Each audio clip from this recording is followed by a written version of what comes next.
Hello, hi రన్న. నేను మీ history రఫీసాన్ని మళ్ళీ ఈరోజు మధ్యాహ్నం మీకోసం వచ్చేసాను. ఫస్ట్ టైం గ్రూప్స్ కానీ, గవర్నమెంట్ జాబ్ కానీ, సెంట్రల్ కానీ, స్టేట్ కానీ ఏదైనా ఫస్ట్ టైం రాయగానే జాబ్ కొట్టాలంటే కొన్ని మెళకువలు అవసరం. అలాంటి మెళకువల్లో నిన్న మొదటి సిరీస్ చెప్పాం, 10 minutes. ముందు సిలబస్ క్షుణ్ణంగా చదవాలని, ఆ తర్వాత ప్రీవియస్ పేపర్లు చూడాలని, ప్రిపరేషన్ ప్లాన్ అనే నోట్స్ని తయారు చేసుకోవాలని ప్రీవియస్ వీడియోలో నేను మీకు చెప్పడం జరిగింది. చాలామంది ఫాలో అయ్యారు.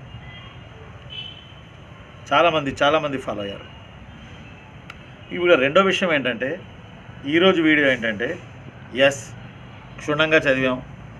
ఏ టాపిక్స్ నుంచి ఎక్కువ ప్రశ్నలు వస్తున్నాయి, ఏ టాపిక్ నుంచి తక్కువ ప్రశ్నలు వస్తున్నాయి, ఇదంతా ఒక ర్యాండమ్గా ప్రిపరేషన్ నోట్స్ తయారు చేసుకున్నాం. ఇప్పుడు సిలబస్లోని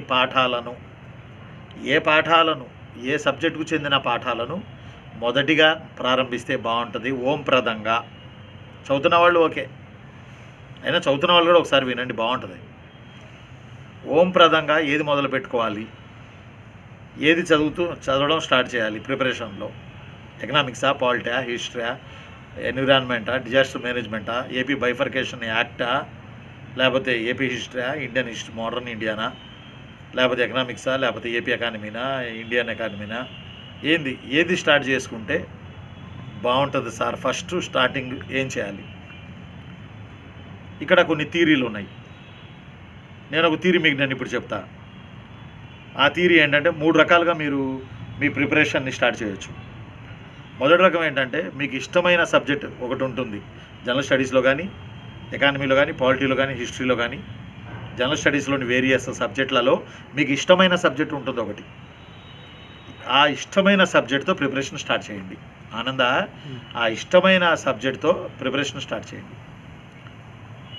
అప్పుడు మీకు ఆల్రెడీ ఇష్టం ఉంది కాబట్టి, ఆ ఇష్టంతో కొన్ని మైళ్ళు నడుస్తారు కాబట్టి, ఆ తర్వాత ఆటోమేటిక్గా లోనున్న ఇతర సబ్జెక్టులలో పడిపోతారు. కాబట్టి ఇష్టమున్న దానితో మీరు మీన్స్ ఇష్టమున్న సబ్జెక్ట్తో మీరు ప్రిపరేషన్ స్టార్ట్ చేయండి. మీకు ఇష్టమున్న సబ్జెక్ట్తో ఇన్ని సబ్జెక్టులలో. దెన్ ఒకవేళ ఇలా కాదంటే, మీ మదర్ సబ్జెక్ట్ అని ఒకటి ఉంటుంది. మీకు లెక్కలు బాగా ఇష్టం ఉంటాయి.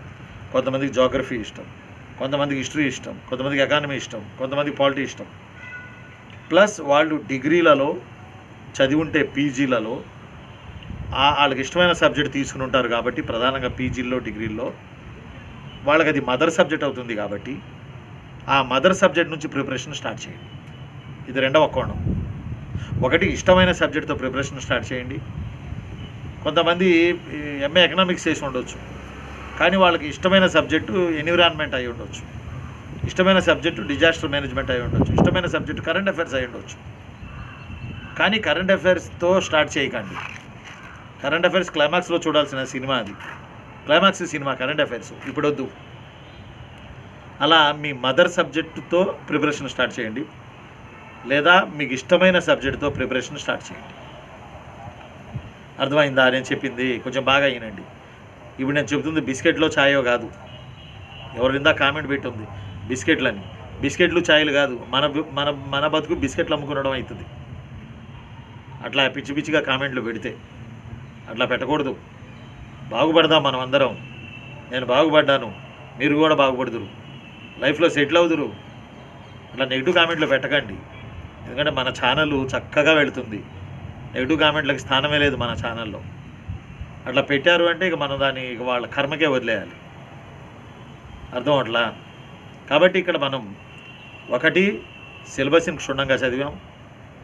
రెండోది వచ్చేసేమో ప్రీవియస్ పేపర్లు చూసి వెయిటేజ్ తెలుసుకున్నాం, ప్రిపరేషన్ నోట్స్ తయారు చేసుకున్నాం.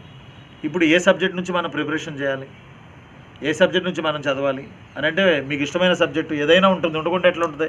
ఉండకపోతే అని అనకండి. ఉండకపోతే ఏదో ఒక సబ్జెక్ట్ ఉంటుంది కదా, ఆ ఇష్టమైన సబ్జెక్ట్ మొదలు పెట్టండి. లేదా మీ మదర్ సబ్జెక్టు, మీరు చదువుకున్న చదువులో మదర్ సబ్జెక్ట్ ఉంటుంది, మీరు అందులో స్పెషలైజేషన్ చేయడానికి వెళ్ళి ఉంటారు కాబట్టి ఆ మదర్ సబ్జెక్ట్ని మీరు స్టార్ట్ చేయండి. రెండోది ఏంటంటే, చేంజ్ కాని సబ్జెక్టులను స్టార్ట్ చేస్తే ఇంకా బాగుంటుంది. చేంజ్ కాని సబ్జెక్టులు ఎకానమీలో గణాంకాలు యాడ్ అవుతూ ఉంటాయి, కరెంట్ అఫైర్స్లో ఆ అఫైర్స్ యాడ్ అవుతూ ఉంటాయి. అర్థం అట్లా ఇట్లా కొన్ని టాపిక్స్ ఎప్పుడూ లైవ్లో ఉంటాయి, కొన్ని సబ్జెక్టులు అవి చేంజ్ అవుతూ ఉంటాయి. మూలాలు అవ్వకపోయినా వాటి మీద ఆధారపడిన లేటెస్ట్ కరెంట్ టాపిక్స్ చేంజ్ అవుతూ ఉంటాయి. ఎకనామిక్స్ కావచ్చు, కరెంట్ అఫైర్స్ కావచ్చు, ఇంకోటి కావచ్చు.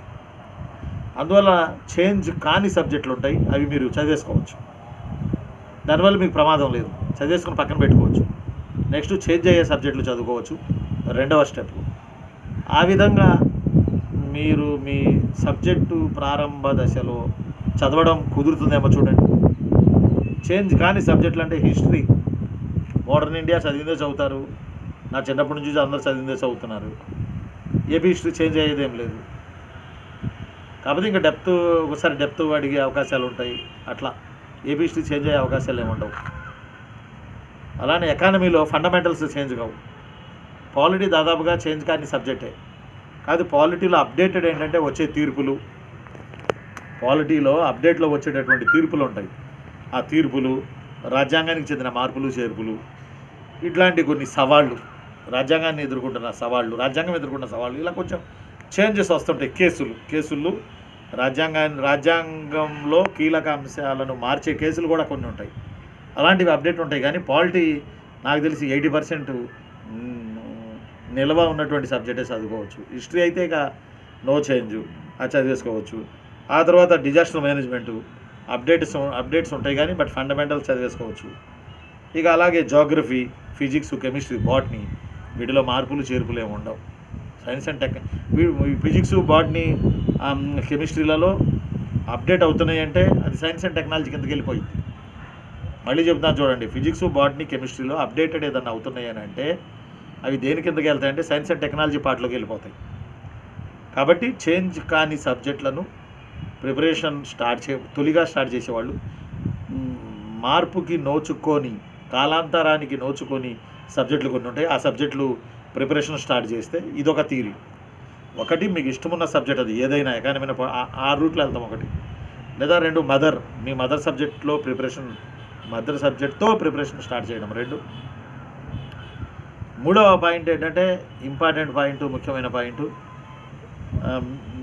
మీరు మీ యొక్క ప్రిపరేషన్లో మార్పుకి నోచుకొని సబ్జెక్టులు, ఇందాక చెప్పాను హిస్టరీ అని, ఫండమెంటల్స్, ఎకానమీలో ఫండమెంటల్స్ అని, పాలిటీ అని, డిజాస్టర్ మేనేజ్మెంట్లో కొంత అని, బాటనీ, జువాలజీ, కెమిస్ట్రీ మారిన అప్డేట్ ఉంటే సైన్స్ అండ్ టెక్నాలజీ పార్ట్ కిందకి వెళ్ళిపోతాయి. ఇలాంటి సబ్జెక్టులు, నో చేంజ్ సబ్జెక్టులు మీరు తొలిగా స్టార్ట్ చేసి చదివేసుకుని ఓ పక్కన పెట్టేసుకోవచ్చు. తొలిగా ఏది చదవాలి అనేది ఈరోజు మన టాపిక్. ఎందుకంటే మీరు క్రమశిక్షణగా సిలబస్ అంతా చదివారు, తర్వాత ఓల్డ్ పేపర్స్ చూశారు, ప్రిపరేషన్ నోట్స్ అని కొన్ని పాయింట్లు రాసుకున్నారు, ఈ టాపిక్ నుంచి ఎక్కువ అడుగుతున్నాడు అని ఇట్లా రాసుకున్నారు, ఈ టాపిక్ బాగా చదవాలి, ఇవి నాకు కొత్త, వీటి కోసం నెట్ని వెతకాలి, వీడియోస్ ఉంటే చూసుకోవాలి, ఇలా రాసుకున్నారు. ఇప్పుడు ఏ సబ్జెక్ట్తో ప్రిపరేషన్ మొదలైతే బాగుంటుంది అనే దాంట్లో ఒకటి మదర్ సబ్జెక్ట్తో మొదలైంది, లేదా ఈజీ అని మీకు ఈజీ అని వేరే వాళ్ళకి ఈజీ కాకపోవచ్చు, మీకు ఈజీ అయిన సబ్జెక్టుతో మొదలు పెట్టుకోవచ్చు. లేదా మార్పు నోచుకొని సబ్జెక్టులు ఉన్నాయి, వాటితో మీరు ప్రిపరేషన్ మొదలు పెట్టవచ్చు. లేదా ఇంకోటి సబ్జెక్ట్ వెయిటేజీని బట్టి కూడా ప్రిపరేషన్ చేసుకోవచ్చు.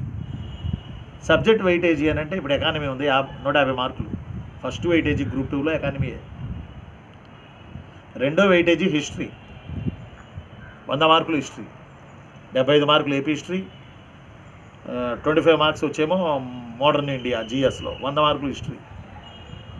మూడో ప్రిపరేషన్ పాలిటీ, తర్వాత జిఎస్ 25 మార్క్స్, 30 మార్క్స్ అట్లా వస్తూ ఉంటాయి. డిజాస్టర్ మేనేజ్మెంట్ ఒక 10 బిట్లు, ఎన్విరాన్మెంట్ ఒక 6-7 బిట్లు,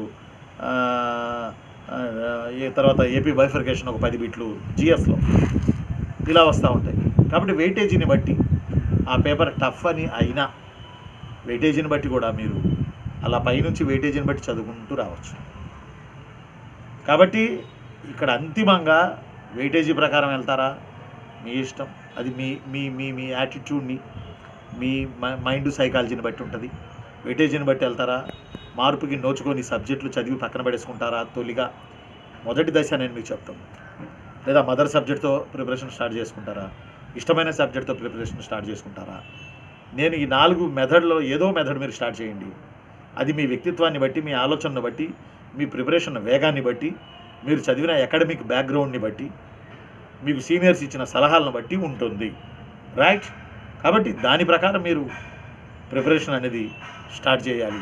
కాబట్టి ఈరోజు ఈ రెండో సిరీస్లో మనం ఏ సబ్జెక్ట్తో ప్రిపరేషన్ స్టార్ట్ చేయాలి అనే దాని గురించి ఈరోజు మనం మాట్లాడుకున్నాం. కారణం ఏంటంటే మెయిన్ ఎకానమీ చదివి అంటే కొన్ని టఫ్ సబ్జెక్టులని పిలువబడతాయి. ఫర్ ఎగ్జాంపుల్ ఎకానమీ అంటే చెప్పేవాళ్ళు బాగా చెప్పారనుకోండి, మెటీరియల్ మంచిగా ఇచ్చారనుకోండి, అది టఫ్ ఉండదు subject. Economy, arithmetic, reasoning, Geography, ఇట్లా కొన్ని సబ్జెక్టులు, ఫిజిక్సు, కెమిస్ట్రీ, బాటనీ, ఇట్లా కొన్ని సబ్జెక్టులు కొంతమందికి అవగాహన కావాలంటే భయం వేసిద్ది, కొంతమందికి అవగాహన ఈజీ అవుతాయి, కొంతమందికి అవ్వవు. అందువల్ల ఇంకో పాయింట్ కూడా ఏంటంటే మనకి ఫినామినా ఏంటంటే ఎకానమీ చదవగానే మెంటల్ ఎబిలిటీకి వెళ్ళకండి. మెంటల్ ఎబిలిటీ మీన్స్ అర్థమెటిక్కి వెళ్ళకండి. అర్థమెటిక్ నుంచి రీజనింగ్కి వెళ్ళకండి. అంటే ఇక్కడ పాయింట్ ఏంటంటే don't study one tough subject after the other. దీన్ని మీరు ఎలా అయినా అర్థం చేసుకోవచ్చు. ఇప్పుడు నేను చెప్పిన అర్థంలోనే కాకుండా దీని అర్థం 1000 అర్థాలు వస్తాయి దీనికి. Don't study one tough subject after the other. Don't study one tough subject after the other. కాబట్టి దీని రకరకాల అర్థాలు వస్తాయి. నేను చెప్పే ఒక అర్థం ఏంటంటే ఇది అర్థం కాదు నాకు. నేను చెప్పే ఇంకొక అర్థం ఏంటంటే టఫ్ సబ్జెక్టులు జోలికి వెళ్ళకండి. టఫ్ సబ్జెక్ట్ జోలికి వెళ్తే ఇంకో టఫ్ సబ్జెక్ట్లోకి వెళ్ళకండి. అక్కడ ఈజీ సబ్జెక్ట్ తీసుకోండి, మళ్ళీ టఫ్లోకి వెళ్ళండి, మళ్ళీ ఈజీ తీసుకోండి, మళ్ళీ టఫ్లోకి వెళ్ళండి, మళ్ళీ ఈజీ తీసుకోండి, మళ్ళీ టఫ్లోకి వెళ్ళండి, మళ్ళీ ఈజీ తీసుకోండి. అది సబ్జెక్ట్ మారుస్తారా? ఆ సబ్జెక్ట్లోనే వివిధ పాఠాల్లోకి మార్పు చెందుతూ ఉంటారా? అది మీ ఇష్టం. కాబట్టి ఏ సబ్జెక్ట్తో మొదలవ్వాలి అనేది ఈరోజు నేను ముగిస్తున్నాను. ఎక్కువగా తెల్లవారుజామున చదివినటువంటి చదువు, 4 గంటల నుంచి లేచి కూర్చొని చదివిన చదువు, అలానే ఏమంటాం దాన్ని మనం మళ్ళీ ఈవినింగ్ 4 to 9 వరకు చదివిన చదువు, తెల్లారుజాము 4 to 6, evening 4 to 9, 4 to 6 early morning, సాయంత్రం 4 to 9 చదివితే బాగా మైండ్కి ఎక్కుతుందని నేను కాదు, మనస్తత్వ శాస్త్రవేత్తలు చెప్తున్నారు.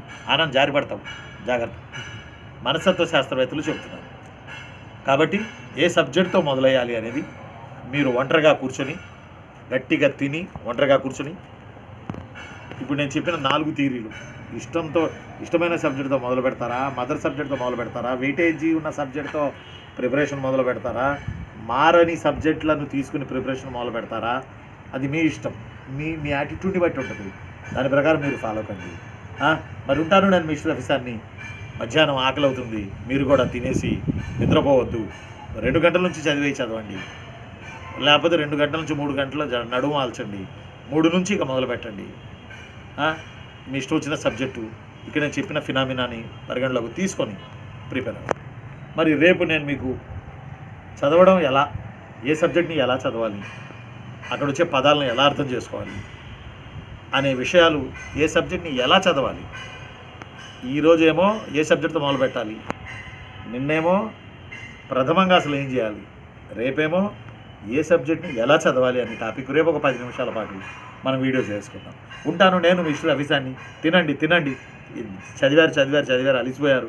తిని మళ్ళీ చదవండి. రైట్? ఉంటాను నేను మీ హిస్టరీ రఫీ సార్.